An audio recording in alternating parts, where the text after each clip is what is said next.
what a woman needs is someone who's disagreeable enough to keep the psychopaths away and the criminals, but agreeable enough to share and be reasonable. And that's that's a knife edge, right? Or do they have to be agreeable enough though, or could they just be conscientious? Well, is it like, okay, this is fair. Like I can't starve you, or our relationship will devolve. No, you want some. No, I've seen disagreeable, conscientious men try to have relationships with agreeable women. Yeah. And it's very difficult for them to bridge the gap because the guy is so masculine and the woman is so feminine that they don't really exist in the same worlds. And so you want a man who, it's tough. It also depends to some degree on the dangerousness of the environment, right? So the more dangerous the environment, maybe the more disagreeable a man you need. So it's a really thin needle for women to thread. And that's basically the Beauty and the Beast mythology, right? Because the woman, Beauty, in that story, wants a beast. Well, why? To keep the real beasts at bay. And who are the real beasts? Gaston. Well, and what is he? He's a narcissist, right? He's a narcissistic, he borders on psychopathy. Very dangerous. Yeah. Very dangerous. Arrogant, egotistical, self-centered. And he's a parody of masculinity in some sense.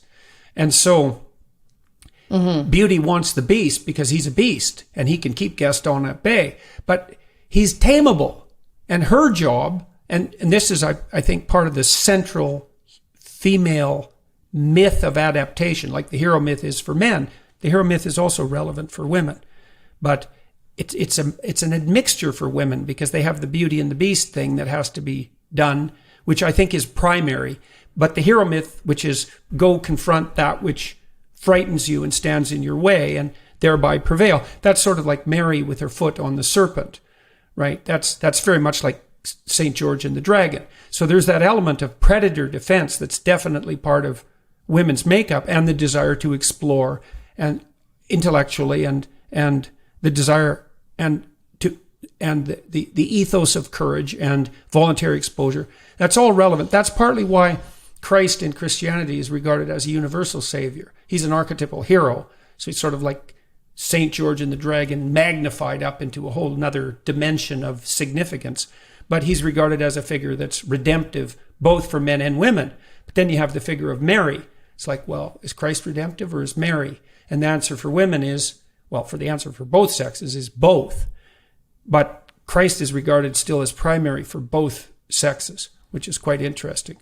But the female situation is more complex. And so it's Beauty and the Beast. You want to find a guy that's tough and brave, and there's problems associated with that. He's going to be somewhat uncivilized and wild.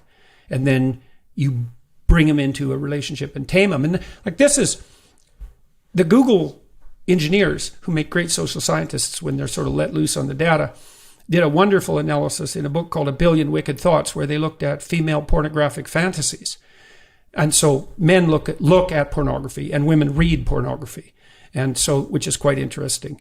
That is interesting. Yeah, well, it also ties back to the swimsuit or the Sports Illustrated issue idea. Yeah, men are very visual in their sexual preference, extraordinarily so. But I mean, you'd have to be visual, but you'd be getting it through a different medium, right? Like for a book, it's not like they just read it; they read it and visualize it. Right, and but then they're visualizing different things. Men are visualizing physical features associated fundamentally with fecundity and health. Yeah, youth, fecundity, and health, and that would be clear skin, plump lips. Reddish hued skin, because that's also youthfully toned, lack of wrinkles, 0.68 waist to hip ratio, clear eyes.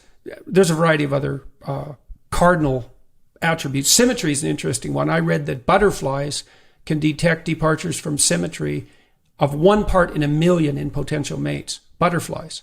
Well, but you look at a butterfly and you think, man, that's pretty beautiful. Mm-hmm. It's like, yeah, that's sexual selection, boys and girls.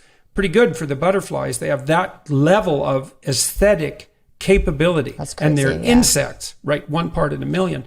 Symmetry really matters. So on the pornographic front, women, it was very comical to read this because And I had read a fair number of Harlequin romances when I was a kid. My mom used to take them camping, so I read like 200 of them because they were always lying around. I just picked one up and read it. And then I had a client whose sister read the more pornographic versions of Harlequin romances because they have a more spicy line. So I read like 10 of those because I was curious. And then at least that was my excuse. And then, because I was dreaming about pirates and surgeons and vampires. Yeah. Anyways, the Google guys showed quite clearly the pattern of female pornographic fantasy preference. And it was basically Beauty and the Beast. It was like tough, surgeon, pirate, vampire, billionaire. There was one other category I can't remember. Maybe it was corporate. No, was it CEO? It wasn't CEO. No, billionaires. That covers that. But like hyper successful male, tromping around, arrogant kind of guy. But also someone ideally who will take care of you even when you're feeling sorry for something you shouldn't feel sorry for. Yeah, well, right? the fantasy mounts, they have a couple of interactions. There's a fair bit of rejection. There's some underlying sexual tension. He realizes how beautiful she is. She kind of entices him into establishing a relationship with him and tames her. And then, there's some fiery sex that goes along with that. And then, so she's got herself her own monster. And then he serves her purposes in some sense, defense, and then generosity and competence and production. And that's all unbelievably deeply embedded. And it's rude to talk about it, but like, how about 50 Shades of Grey, folks? That was, I think. Did you read that? I read some of it. Oh, I didn't read much of it because it was painful. Yeah, well. And everybody read it. Yeah. Like I had secretly. Everyone I knew read it secretly, or not so secretly. Yeah, well, it was a funny thing to see happen because it was happening, if I remember correctly, right at the same time as the Me Too movement. It's like, and that's that makes perfect sense psychologically, because if you get a reaction that's too far in one direction, then it calls for a fantasy in the other direction. It's like, well, sex only can take place between people of equal power, whatever the hell that means. Well, that's sounds like a fun sexual experience. Well, that's part of the reason why, relationships between, say, undergraduates and graduate students, or undergraduates and professors in universities, are hypothetically verboten, which I think, by the way, is a mistake, because are you an adult or not? Now, that doesn't mean it can't be manipulated, and it doesn't mean that there are reasons to step forward with propriety, and I'm not a fan of promiscuity or one-night stands or any casual sexual relationships for that matter, but it isn't obvious to me at all who has the upper hand in those sorts of relationships, because feminine youth and beauty and charm, especially allied with personality and intelligence, is a vicious and deadly combination. That's not nothing by any stretch of the imagination. It might be the highest status, what would you say, set of manifestations that there is. Because I would say, generally speaking, cultures value young women, like ideal young women, more than they value anyone else. They certainly value them more than they value, well, certainly the typical young men, but maybe even the atypical young men.